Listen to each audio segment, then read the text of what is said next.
I'll be talking about an Internet Bill of Rights issue.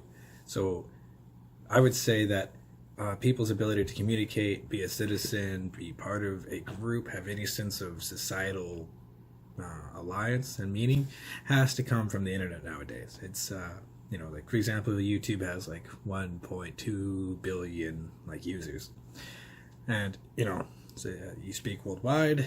I'd probably say social media was the major influence for the 2016 election. Based on the overwhelming legacy media coverage, which was basically wasn't the deciding factor. So the Internet Bill of Rights is crucial for the will of the people and populations and everything to communicate and have representation and personhood in 2019. And that needs to be protected, because if we don't protect people's, individual sense of citizenship, you're going to wind up with violence. So to protect the democratic process, an Internet Bill of Rights will be needed to make sure there's not a undue sense of injustice. So, and the example I'm using, I got really two. So the first one is, so PragerU is a YouTube conservative non-profit group that does 5-minute little discussions that are like on a variety of topics, like why we did the Korean War, or like a discussion of the Ten Commandments. And they had, a wide swath of their videos censored, demonetized, and they were cited as basically like, not meeting the user guidelines. But if you've seen any of their videos, they're extremely like professional. They make very moderate points. There's not like they're very. They're not. It's not a group that I would ever attribute, malice to. They're extremely reasonable people, and so they got censored, and they're going to court as a First Amendment claim, saying that they're being censored and they're not allowed to have a public forum, and that basically like the things I said at the beginning, where they're not going to be able to move forward in society if they can't speak, and that's going to take away their ability to have a political voice in the community, and the state needs to act to ensure that they get to keep everything that is due to any citizen, and that is the ability to be part of society.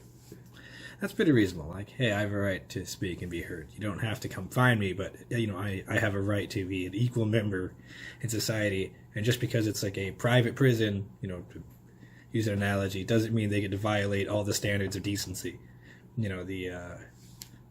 My corporation gets to do whatever it wants. Come on, it's kind of a terrible argument. So we need standards, and this is definitely a First Amendment basis to regulate business.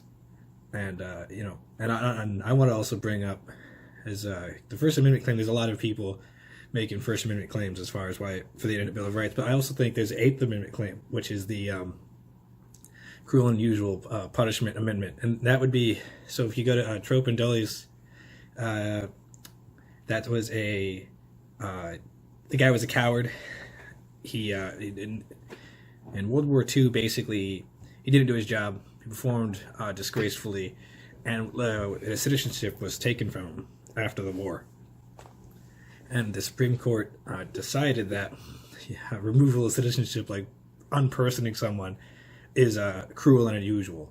So, and based on that, I don't think we should be, pursuing anything that unpersons someone, because we've already decided that it's wrong for the government to unperson someone, and thus we should, take that forward.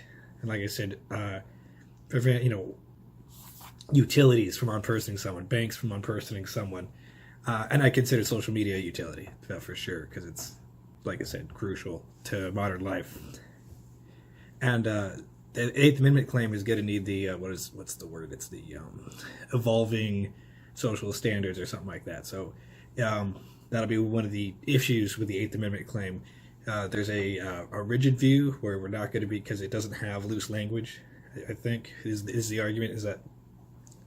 So in the Eighth Amendment, we're only going to block things that were wrong when it was written, and then an evolving standard is no, we're going to, based on how things are today and the improvements of society, how great things are, how safe things are, we can spend our energy focusing on smaller problems.